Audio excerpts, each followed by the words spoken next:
কিছু জিনিস যদি দায়িত্ব নেওয়া যায়, সেই দায়িত্বটা না যতক্ষণ আমি ঠিকঠাক মেটাতে পারছি ততক্ষণ পর্যন্ত আমার মাথা ঘুরপাক খেতেই থাকে। তো তার জন্য খাওয়া দাওয়া করে মাকে ওষুধ জল সব কিছু গুছিয়ে দিয়েছি, দিয়ে আমি বেরিয়ে পড়েছি কেনাকাটার উদ্দেশ্যে। তো কেনাকাটা করতে গেলে আমার মাঝখানে দুটো স্টেশন ফেলতে হবে, তারপরে যেতে হবে। তো এখন আমি যাব জয়নগর। জয়নগরে যাচ্ছি। এখন আমার দুটো অর্ডার আছে, সেই জামা কাপড় কিনতে তো যাচ্ছি। এই দেখো আমি এখন টোটোতে বসে গেছি, আর আমি এখান থেকে 10 মিনিট সময় লাগবে। তো তাও হেঁটে যাওয়ার চান্স নিলাম না, কারণ কি সন্ধ্যা হয়ে গেছে, বাড়িতে দুজন লোক আছে। তো সেই জন্য তাড়াতাড়ি করে টোটোতে বসে বেরিয়ে পড়লাম। আর এই যে দেখো চলে এসেছি। আর এই দোকানটা এত কিছু জিনিস আছে, আমাদের সমস্ত জিনিস, আমাদের রাধারানীর ড্রেস, আমরা যা কিছু করি সব সময় তো আর আমরা বেশি বেশি কাপড় নিতে পারি না, তাই বড় বাজার থেকে নিই না। যখন বেশি জিনিস লাগে তখন আমরা বড় বাজার থেকে নিই, আর বাকি টাইম যেটা আমাদের প্রয়োজন দরকার সেটা আমরা অল্প কিছু জিনিস আমরা এখান থেকে বেশিরভাগ কিনে থাকি। তো এই দেখো এখান থেকে আমি 2 মিটার শাড়ি নেব। আর এই অর্ডারটা ছিল আমাদের একজন ভক্ত অর্ডার করেছিল। তো ওনার বাড়িতে যেহেতু উৎসব আছে সামনে, অক্ষয় তৃতীয়া উপলক্ষে উনিই দিয়েছে, কারণ কি ওখানকার মঠের যে ড্রেসগুলো আমি কমপ্লিট করেছি, তো তাই জন্য ওনার খুব পছন্দ হয়েছে আমার এই ড্রেসগুলো দেখে। আমি আগের বার ভিডিওতে তোমাদের দেখিয়েছিলাম রাধারানীর জন্য ড্রেস করেছি, তো সেই দেখে ওনার খুব পছন্দ হয়েছে। তো তার জন্য 2 দিনের মধ্যে আমার এই কাজটা কমপ্লিট করতে হবে। তো সেই জন্য আমি খুব বেশি টাইমও নিলাম না, তাড়াতাড়ি বেরিয়ে পড়লাম। আজকে নিয়েছি, আবার কালকে ড্রেসটা কমপ্লিট করব, তারপরে অন্য কাজ। এই যে দেখছো এই কাজটা খুব তাড়াতাড়ির মধ্যে করতে হবে, কিছু করার নেই। আর যেহেতু কি বলো তো, আমি যদি কোনো কিছু একটা জিনিস দায়িত্ব নিয়ে যদি সেই জিনিসটা করতে চাই, তো তখন আমার এই কাজটা না করলে হয় না। এমনিতে আমি বসলেই কাজটা হয়ে যাবে তা কিন্তু না, ছোট ড্রেস করতে অনেকটা সময় লাগে। তো যাই হোক, এখান থেকে আমি 2.5 মিটার কাপড় নিয়ে নিয়েছি, দেখছো। আর ড্রেসটা কত সুন্দর লাগছে, তাই না? তোমাদের কাদের কাদের ভালো লাগছে প্লিজ কমেন্ট করে বলো। তো আমার ড্রেস নেওয়া হয়ে গেছে, মানে পিসটা নিয়ে নিয়েছি। আর ড্রেস তো আমি বাড়িতে গিয়ে বানাবো, সরি। তো তার জন্যে উনি কয়েকটা লেস দেখাচ্ছে। তো এই লেসগুলো কোনটা কোনটা আমার শাড়িতে আসবে ঠিক আমি পেতে তারপরে দেখব, যদি পছন্দ হয় সেইগুলোই নেব। তো এখানে নিত্য রকম ভ্যারাইটিস জিনিস আছে, যেটা পছন্দ হবে সেটাই নেব। তো আমি আগে কাপড়টা পেতে নিয়েছিলাম, তো তার সঙ্গে সেটিং করে করে দেখছিলাম কোনটা চলে আর কি। তো যাই হোক, আমার কিছু কিছু জিনিস এখানে আমার হয়ে গেছে নেওয়া, এটাই নিয়েছি। আর আরেকটা নেব ঠিক এই রকমই। তো এটা কেমন হলুদের সঙ্গে আমার মনে হয় খুব ভালো লাগবে। তো যাই হোক, আমার কেনাকাটা কমপ্লিট হয়ে গেছে, আর এখন আমি টোটোতে বসছি। এই যে দেখছো, আমি বাড়ির থেকে বেরিয়েছিলাম 4টের সময়।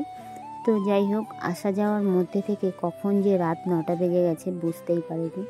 তবে একটা কথা কি বলো তো, বাইরে বেরোলে যে আমরা ভাবি 1 ঘন্টার কাজ 1 ঘন্টার কাজ, সেই ঘন্টাটা যেন কেমন করে 2-3 ঘন্টা পেরিয়ে যায় সত্যি বোঝা যায় না। তো যাই হোক, আমি রীতিমতো ট্রেনে করে আবার রিটার্ন চলে এসেছি। আর এই যে দেখো আমাদের স্টেশন চলে এসছে। তো এবার আমরা নেমে পড়বো, চলো যাওয়া যাক। আর এই যে দেখছো, পরের দিন খাওয়া দাওয়া করে আমি বসে গেছি সেলাই মেশিনে। যেহেতু একটা দায়িত্ব নিয়েছি, সেই দায়িত্বটা যতক্ষণ না কমপ্লিট হচ্ছে ততক্ষণ পর্যন্ত আমার নিস্তার নেই। সত্যি কথা বলতে, কাজগুলো যতক্ষণ না কমপ্লিট করে যার জিনিস তাকে না দেবো ততক্ষণ পর্যন্ত আমার যেন কোনোটাই কিছুটাই যেন মন লাগে না। তো যাই হোক, খাওয়া দাওয়া করে নিয়েছি, মাকে খাইয়ে দিয়েছি, ওষুধ জল সব কমপ্লিট করে নিয়েছি। ওদিকে দেখেছে দিদিমা শুয়ে আছে, মা এদিকে শুয়ে আছে, আর তার মধ্যে আমি কাজ করছি। একটা কথা কি বলেন তো, গ্রামেতে এরকম একটা হয়, পাখা ছাড়া কিন্তু অনেকক্ষণ থাকা যায়। এটা যদি আমাদের ঘরে হতো, মানে কলকাতা, ওখানে তো পাখা ছাড়া 1 মিনিট চলতেই পারতাম না। আর তার মধ্যে হচ্ছে শুধু যে পাখা ঠান্ডা দেবে তা কিন্তু না, প্রচণ্ড গরম। আর এখানে প্রকৃতির এত সুন্দর আলো বাতাস, এত সুন্দর হাওয়া, মানে কি বলবো। তো এই দেখো, এটা হলো শ্রীকৃষ্ণের ড্রেস। আর একজন ভক্ত অর্ডার করেছিল ভগবানের বানানোর জন্য। তো এই দেখো এই গলবস্ত্র, এই দেখো এইটা হলো রাধা রানীর জন্য, দেখছো? আর রাধা রানীর ব্লাউজটা এই দেখছো, রাধা রানীর ছোট জামা।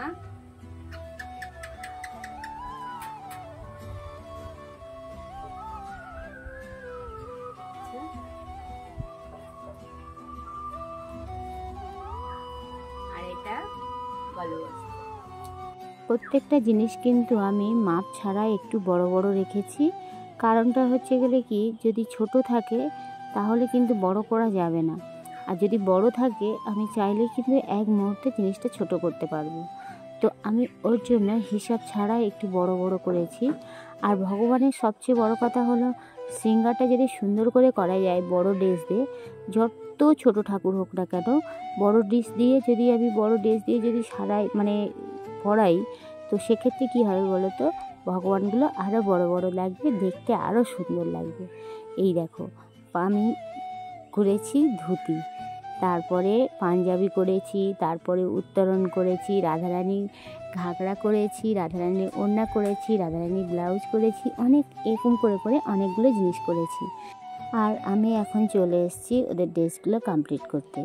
তো আমি ওই ড্রেসগুলো পাঠিয়ে দিয়েছিলাম ওদেরকে পরিয়ে নেওয়ার জন্য। তো ওরা ঠিকঠাক করে পরাতেও পারেনি, ঠিকঠাক ক্যারি করতেও পারেনি, তো যার জন্য আমাকেই আবার আসতে হলো। তো এই যে দেখো আমি এখন ঠাকুরের ড্রেসগুলো সুন্দর করে শৃঙ্গার করাচ্ছি। সবচেয়ে বড় কথা কি বলুন তো, ড্রেসগুলো যদি ঠিকঠাক না শৃঙ্গার করানো যায়, পরানো না যায়, তাহলে আরও খারাপ লাগবে যে এই ড্রেসগুলো পরালে কত সুন্দর একটা মুখের গ্লেজ আসবে। তারপরে ওনারা একটা জিনিস ভুল করে ফেলেছে, যেহেতু আজকের একটা উৎসব বাড়িতে, তো আমি প্রথমে যখন দেখেছি তখন বলেছিলাম যে প্রভু আপনাদের ঠাকুরটা একটু রং করাতে হবে। তো ওরা বলেছিল, বলে না আমরা ঠিক করে পরিষ্কার করে দেবো। তো তার জন্য দেখছো একটু রাধারানী মানে মুখের গ্লেজটা একটু অন্যরকম। তো যাই হোক, যদি এগুলো সুন্দর করে আঁকা যেত, চোখ টোকগুলো ঠোঁটগুলো যদি আঁকানো যেত আরও সুন্দর লাগতো। তো কেমন হয়েছে বলুন তো, এই যে সুন্দর করে সাজিয়েছি রাধারানী, কৃষ্ণ আর গৌরনিতাই। তো কেমন হয়েছে প্লিজ কমেন্ট করে জানিও। আর তোমরা যারা যারা এরকম ড্রেস পছন্দ করছো আমার সঙ্গে প্লিজ কন্ট্যাক্ট করো। রাধে রাধে। আজকের মতো এই পর্যন্ত, ফিরে আসছি আবার অন্য কিছু ভিডিও নিয়ে। হরে কৃষ্ণ।